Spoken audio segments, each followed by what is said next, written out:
Bonjour, bonjour peuple béni, bonjour vous les bien-aimés de l'Éternel. C'est encore une fois Maman Jeanne. Le Père nous a encore ressuscités ce matin. On était allé au lit hier, on ne savait même pas ce qui s'est passé autour de nous. Pendant que tu dormais, je ne sais pas si tu étais mort ou tu étais vivant. Mais ce matin, Dieu a renouvelé son souffle de vie et te voilà debout. Tu parles, tu raisonnes correctement, tu marches. C'est un miracle. C'est un grand jour aujourd'hui, c'est un jour de puissance, c'est un jour de bonnes nouvelles. C'est un jour où tu vas déclarer les choses et les voir arriver. C'est un jour où tu vas parler à quelqu'un de Jésus-Christ. Aujourd'hui, c'est le jour des miracles. Dieu n'a pas encore fini avec toi. Il te laisse de ce côté de l'éternité parce que tu dois accomplir et faire ce pourquoi tu as été créé. Il t'a créé pour lui faire plaisir. Et la meilleure façon de lui faire plaisir, c'est d'amener quelqu'un à Jésus. Parce qu'il veut que tous les hommes soient réconciliés avec le Père. Donc, c'est Maman Jeanne, nous continuons la méditation dans les Actes des Apôtres, chapitre 8. Aujourd'hui, nous irons du verset 9 au verset 13. Je vais lire dans la version le français courant. Mais si tu as une autre version, c'est bien, ça va te rendre riche dans la parole de Dieu. Un homme appelé Simon se trouvait déjà auparavant dans cette même ville. Il pratiquait la magie et provoquait l'étonnement de la population de Samarie. Il prétendait être un homme important et tout le peuple, les plus jeunes aux plus âgés, lui accordaient beaucoup d'attention. On disait cet homme est la puissance de Dieu, celle qu'on appelle la grande puissance. Il lui accordait donc beaucoup d'attention car il y avait longtemps qu'il les étonnait par ses pratiques magiques. Mais quand ils crurent à la bonne nouvelle que Philippe annonçait au sujet du royaume de Dieu et du nom de Jésus-Christ, ils se firent baptiser, hommes et femmes. Simon lui-même crut et fut baptisé. Il restait auprès de Philippe et il était rempli d'étonnement en voyant de grands miracles et des prodiges qui s'accomplissaient. Wow. Donc hier, nous avons vu ce qui s'est passé après la mort d'Étienne. On nous dit que le même jour, il y a eu la persécution a commencé. Les gens étaient dispersés, les gens couraient dans tous les sens, les gens étaient dans les villages. Et Philippe s'est trouvé dans le village des Samaritains. Et on sait très bien que les Juifs ne considéraient pas les Samaritains. Pour eux, les Samaritains étaient des gens de basse classe. Mais Dieu, dans sa grandeur, a envoyé Philippe en Samarie. C'est la première place que les disciples, les apôtres, les croyants ont commencé à faire des miracles en dehors de Jérusalem. Alors ici, nous voyons, on nous parle d'un homme appelé Simon. J'aime bien la version, je crois, Louis II, parce que Louis II dit Simon le sorcier. Ici, on l'appelle le magicien. Bon, on croit que la sorcellerie, c'est seulement pour les noirs et la magie, c'est pour les blancs. La sorcellerie, la magie, toutes ces histoires occultes-là, c'est la même chose. C'est la sorcellerie. Alors cet homme était là en Samarie, pratiquant sa sorcellerie à haute voix, ouvertement, étonnait les gens allaient chez lui, parce que c'était tout ce qu'ils connaissaient. Ils n'avaient jamais vu la vraie puissance de Dieu. Alors ils appelaient Simon la grande puissance. On le vénérait, il étonnait les gens par sa magie, c'est ce que la Bible nous dit ici. Donc cet homme était parmi les notables même, les gens qui étaient là. Mais lui aussi avait entendu Philippe et il a vu Philippe. Il a vu Philippe, il a suivi Philippe, il a vu que tout ce qu'il avait, c'était seulement un rien de ce que Dieu pouvait avoir comme grande puissance. Ça me rappelle les sorciers de l'Égypte. Quand Pharaon les a appelés, ils sont venus avec leurs bâtons, ils ont jeté leurs bâtons par terre pour faire Ce que Moïse avait fait, Moïse a jeté son bâton, le bâton est devenu le serpent. Alors Pharaon aussi a dit, moi aussi je peux faire la même chose. Il a jeté les bâtons sont devenus des serpents. Mais la seule différence, c'est que le bâton de Moïse a avalé tous les autres bâtons.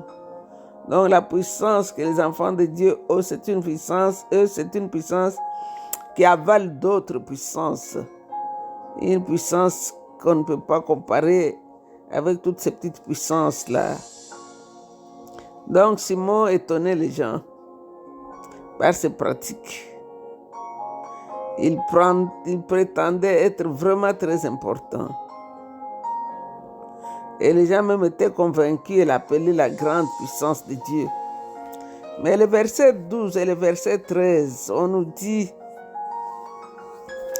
quand les gens ont cru dans le message que Philippe prêchait, ils se sont fait baptiser. Simon aussi a fait, je ne sais pas s'il a fait semblant ou bien s'il était sincère, mais lui aussi a cru et s'est fait aussi baptiser.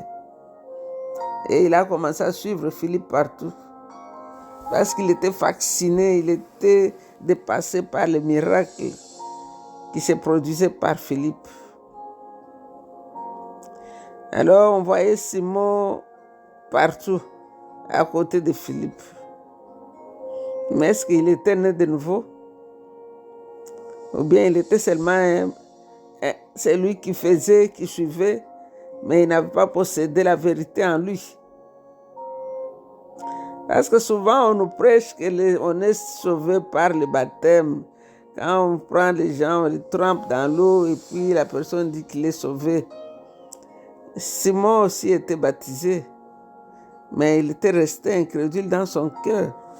Ce qui l'intéressait, c'est les miracles. Ce qui l'intéressait, c'est savoir comment faire pour avoir la puissance que Philippe avait. On le verra dans la suite de l'histoire. Bien qu'il avait fait tout ce que les autres avaient fait, il est allé dans l'eau, on l'a baptisé, mais dans son cœur, il était resté païen. Donc ici, nous voyons Philippe qui prêchait la bonne nouvelle du royaume de Dieu. Et puis, il prêchait aussi le nom de Jésus-Christ. Mais ce que nous pouvons constater ici, c'est qu'il a prêché de la bonne nouvelle du royaume. Il a reconnu le royaume de Dieu, mais le roi était absent. Le roi n'était pas là. Parce que nous voyons avec l'histoire de Simon qu'il a écouté la parole de Dieu dans ses oreilles, mais son cœur n'a pas reçu le roi. Et nous voyons dans le verset 13, oui, aujourd'hui on a vraiment fait de 13, il a prêché le nom de Jésus, mais tu dois naître de nouveau pour hériter du royaume de Dieu. Ce n'est pas parce qu'on dit ça dans la bouche et dans le cœur, on n'a pas accepté qu'on sera sauvé. Jésus a dit ça aussi. Il a dit, beaucoup m'appellent Seigneur, Seigneur, mais ne font pas la volonté de mon Père. Alors le dernier jour, il dira, arrière de moi, serviteur de l'iniquité. C'est ce que nous voyons avec Simon ici. Il a confessé dans sa bouche, mais dans son cœur, il n'avait pas reçu Jésus comme roi, comme Seigneur. Donc le verset 13 nous dit, Simon lui-même crut et fut baptisé. Il restait auprès de Philippe et il était rempli d'étonnement en voyant de grands miracles et prodiges qui s'accomplissaient. Il était rempli d'étonnement.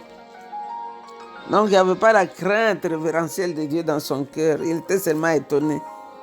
Étonné parce qu'il voyait quelque chose qu'il n'avait pas encore connu. Quelque chose qui est dépassé. Lui qui croyait, qui connaissait tout, lui qu'on appelait la grande puissance de Dieu, il est maintenant devant la véritable puissance de Dieu et il est étonné. Alors qu'est-ce que nous pouvons dire? Nous pouvons voir ici que de tout le temps, partout on trouve les gens comme des Simons. Et ces gens-là égarent beaucoup de gens par leur pratique, la sorcellerie. Surtout maintenant que les gens sont bourrés de problèmes, ils veulent aller chez les faux prophètes. On leur raconte toutes sortes de mensonges et ils croient. Parce qu'ils sont pressés, ils ne veulent pas attendre l'intervention divine. Et alors, c'est ce que Simon faisait ici à Samarie, il trompait les gens, et les gens croyaient que c'était vraiment la puissance de Dieu qui agissait à travers lui. Donc, ils croyaient que c'était vraiment quelqu'un de grand. Et c'est comme ça que nous trouvons des faux docteurs, des faux prophètes. Et ces gens-là sont motivés par l'orgueil. Et beaucoup de gens croient dans ces gens-là. Ils parlent avec arrogance, ils sont orgueilleux, ils sont même impolis. Mais la puissance ici que Philippe possédait était plus grande que celle de Simon. Et le peuple ont cru dans la prédication de Philippe et se sont fait baptiser. Simon, comme il recherchait la plus grande puissance, lui aussi s'est fait baptiser. Parce qu'il voulait recevoir quelque chose de plus que ce qu'il avait. Il voulait ce que Philippe avait. Alors il espérait qu'en croyant, en se faisant baptiser, il allait avoir cela. Donc il s'est fait baptiser. Alors ici, nous voyons vers la fin de cette histoire que la raison de son baptême n'était pas Jésus, n'était pas Dieu. Ce qui l'intéressait, c'était la puissance, celle que Philippe avait. Donc, connaître vraiment la réalité de la foi de Simon, c'est vraiment impossible. Nous voyons que c'était une foi qui n'avait pas de profondeur. Il avait cru seulement parce qu'il voyait les grands signes et qu'il voulait avoir la même chose. Donc, enlevons nos yeux sur les signes, cherchons Dieu de tout notre cœur. Ne cherchons pas ce qu'il y a dans la main de Dieu, cherchons sa face. Parce que quand nous voyons l'histoire d'Étienne, Étienne, c'était quelqu'un qui avait aimé Dieu, qui a aimé Jésus-Christ de tout son cœur. C'est ainsi qu'il mourait avec sourire, il mourait avec foi, il mourait avec joie. Parce que ce n'était pas le matériel qui l'intéressait, mais c'était le roi des rois qu'il avait cru dans son cœur. Père, nous voulons te bénir et glorifier ton nom. Quand tu nous envoies ta parole, c'est pour nous guérir. Guérir notre infirmité spirituelle. Guérir du fait que nous avons peur même de parler à quelqu'un de toi. Guérir de la peur, guérir du manque de confiance en nous-mêmes. Les disciples, dans les actes 4, ils avaient prié. Ils ont dit, Seigneur, considère les menaces en étendant ta main pour qu'il se produisent des miracles, des signes de guérison, pour que nous prêchions ta parole avec assurance. Seigneur, nous sommes là, nous voulons vraiment prêcher ta parole avec assurance. Glorifie ton nom dans nos vies.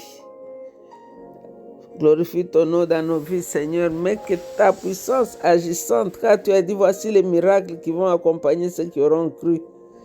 Seigneur, que ces miracles nous accompagnent partout. Et quand nous parlerons de toi à quelqu'un, que toi-même tu touches la personne, nous te bénissons, roi des rois. Nous te bénissons, Dieu souverain. Nous te bénissons, Dieu sage. Qu'à toi revienne toute la gloire et la puissance. Dans le nom de Jésus, nous avons ainsi prié et nous disons Amen. Amen. Vous êtes bénis, restez bénis. Bye bye. Love you.